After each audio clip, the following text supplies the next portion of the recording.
Ancaman terhadap keberagaman di Indonesia masih terus berlangsung.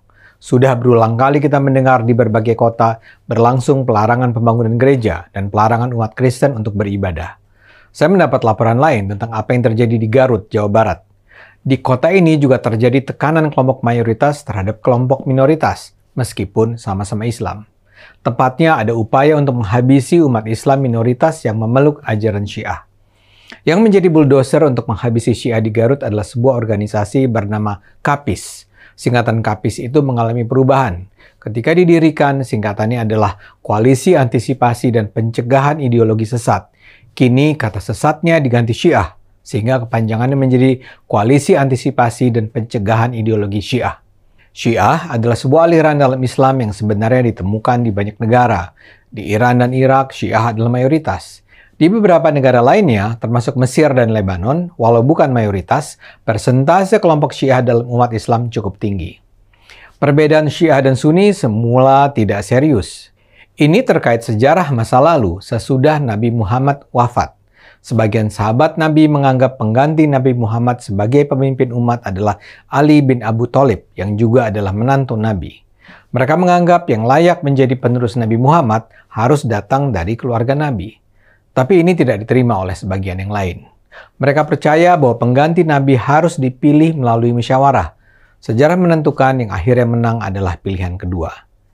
Yang menggantikan Nabi Muhammad adalah sahabat Nabi yang sama sekali tidak ada hubungan kekeluargaan dengan Nabi, yaitu Abu Bakar.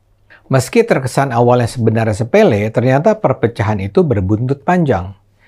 Mereka yang percaya seharusnya tongkat kepemimpinan Nabi Muhammad diberikan kepada keluarga Nabi disebut Syiah. Sementara yang percaya pada kesepakatan jemaah disebut sebagai Sunni. Dalam perkembangannya kemudian terjadi perbedaan yang sangat mendasar di antara keduanya. Misalnya saja, ada perbedaan dalam hal apa yang disebut sebagai rukun iman dan rukun Islam. Bahkan ada perbedaan tentang Al-Quran. Ada ayat-ayat yang dipercaya kaum Syiah sebagai ayat-ayat Allah, ternyata tidak terdapat dalam Al-Quran yang dipercaya kaum Sunni.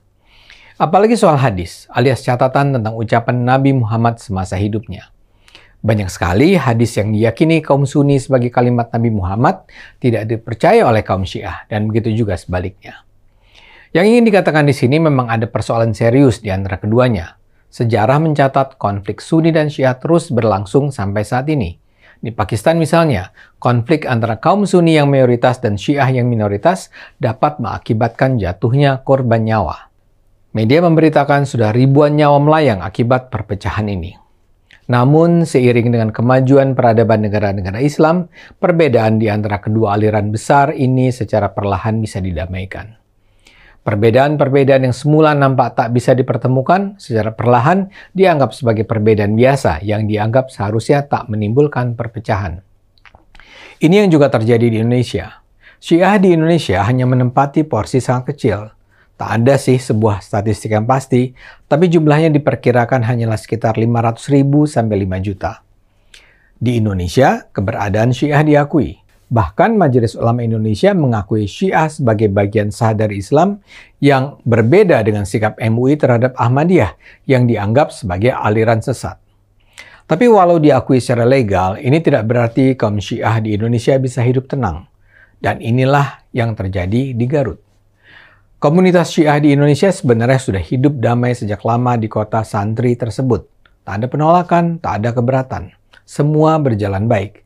Tapi Februari tahun lalu KAPIS berdiri. KAPIS secara intensif dan berkelanjutan melakukan langkah-langkah untuk menghabisi komunitas Syiah.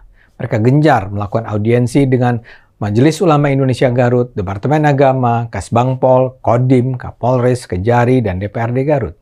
KAPIS menyatakan usaha yang mereka lakukan adalah sebuah jihad untuk mencegah penyebaran Syiah yang dianggap akan menimbulkan gesekan di antara masyarakat. Mereka juga aktif menggunakan media sosial untuk memprovokasi kebencian terhadap Syiah. Mereka berharap MUI bisa mengeluarkan fatwa yang lebih tegas yang menetapkan Syiah sebagai aliran sesat sebagaimana fatwa MUI terhadap aliran Ahmadiyah. KAPIS juga berharap pemerintah bisa mengeluarkan SKB 3 Menteri tentang penyebaran ajaran Syiah. Mereka bahkan berharap Bupati Garut bisa mengeluarkan ketetapan yang dapat membatasi perkembangan Syiah di Garut. Langkah-langkah semacam ini jelas berbahaya bagi kerukunan yang telah terjaga di Garut selama ini. Walau masih berskala terbatas, sikap-sikap intoleransi semacam ini harus dicegah sejak dini. Menghormati keberagaman adalah keniscayaan di Indonesia. Pemerintah harus sejak awal menanganinya sebelum berkembang sampai tahap yang menghancurkan. Kuncinya adalah pada pencerahan umat Islam untuk menerima perbedaan dan keberagaman. Di dunia internasional sendiri ada perkembangan menarik. Dua negara besar yang dianggap sebagai kiblat Sunni dan Syiah, yaitu Saudi Arabia dan Iran, kini juga secara perlahan membangun persahabatan setelah selama berpuluh tahun mengalami ketegangan. Kita harapkan organisasi seperti KAPIS bisa diredam. Ayo gunakan akal sehat, karena hanya dengan akal sehat bangsa ini akan selamat. Di sini dari sebuah situs www.sigiku.com, koran Sinar Pagi, dengan sebuah judul berita perkuat toleransi para pegiat keberagaman di Garut bentuk sejajar ya. Ini Maret 2022 yang lalu. Kita lihat saja di sini, para pegiat keberagaman dari berbagai agama, kepercayaan dan organisasi kepemudaan atau OKP yang ada di Kabupaten Garut sepakat membentuk forum bersama yang diberi nama Sejajar atau Solidaritas Jaringan Kerja Antar Umat Beragama ya. Nah, ini sebenarnya sudah bagus sekali ya. Oke, lalu kita akan lihat saja seterusnya. Kesepakatan tersebut diambil dalam acara ngobrol kebinekaan dengan tema membumikan toleransi di tengah keberagaman yang diselenggarakan di kedai Nyuasana Cafe, Garut, Jawa Barat, Rabu 23 Maret 2022 ya. Lalu salah satu inisiator Usama Ahmad Rizal mengatakan komunitas ini dibentuk untuk merespons kondisi sosial dan politik yang penuh konflik serta kekerasan atas nama agama. Ya. Hal ini dijadikan landasan untuk menjawab kegaduhan tersebut dengan menyalakan kembali semangat toleransi. Agama tidak boleh dijadikan alasan untuk bertikai ya, setuju sekali ya. Lalu kemudian adanya relasi sosial yang belum selesai di tengah masyarakat seringkali menjadi sumber perpecahan di tengah keberagaman. Komunitas semacam ini perlu dibuat untuk memperbanyak ruang interaksi dan dialog, kata Rizal ya. Ini sangat penting saya pikir ya Bapak Ibu ya. Jadi artinya dengan keberagaman yang ada seharusnya kita bergandengan tangan ya, terus memupuk yang namanya persatuan dan kesatuan. Lalu berikutnya, Rizal melihat kecenderungan orang bersifat intoleran atau tidak moderat karena terbentuk oleh lingkungan. Ya, betul sekali ya, pengaruh lingkungan jelasnya ya. Oleh karena itu sangat penting membangun ruang-ruang perjumpaan seperti kegiatan diskusi seperti ini. Lalu berikutnya kita akan lihat saja ini. Dengan diamalkannya toleransi secara baik, maka akan berubah kerukunan di tengah masyarakat. Semangat toleransi harus terus dihidupkan karena itu merupakan ciri khas bangsa kita. Sementara penyelenggaraan kegiatan sekaligus aktivis muda NU, Ipan Nur Alam, mengatakan kegiatan tersebut tentunya diadakan untuk mengangkat tali silaturahmi dengan beberapa agama di Kabupaten Garut. Ya. Ini dia, kegiatan ini memang akan dilakukan secara terus-menerus, mengadakan dialog dalam upaya mempererat tali silaturahmi sebagai bentuk masyarakat yang toleran, ucapnya. Dirinya berharap ingin menjaga dan mengajak seluruh masyarakat di Garut jangan anti terhadap perbedaan, tetapi kita harus senantiasa merawat perbedaan. Nah, ini sudah bagus sekali sebenarnya ya, ini program ya, bagus sekali ya. Ini dia target khusus kita, ingin bersilaturahmi ke masing-masing organisasi.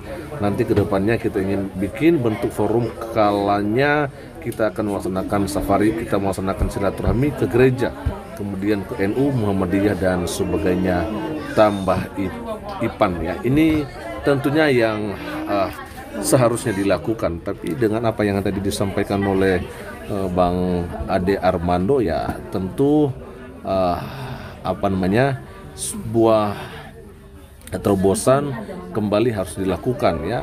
Kalau misalnya kita menginginkan ya kota Garut menjadi kota yang bisa bertoleransi ya, masyarakatnya mempunyai pandangan atau cara pikir yang lebih moderat lagi. Jadi sekalipun banyak sekali perbedaan yang ada di sana, baik soal suku, ras, agama dan bahasa dan sebagainya, tetap saja ada yang namanya toleransi atau saling menghargai satu sama yang lain. Oke, sekian saja dulu, dan Tuhan Yesus memberkati kita semua. Shalom.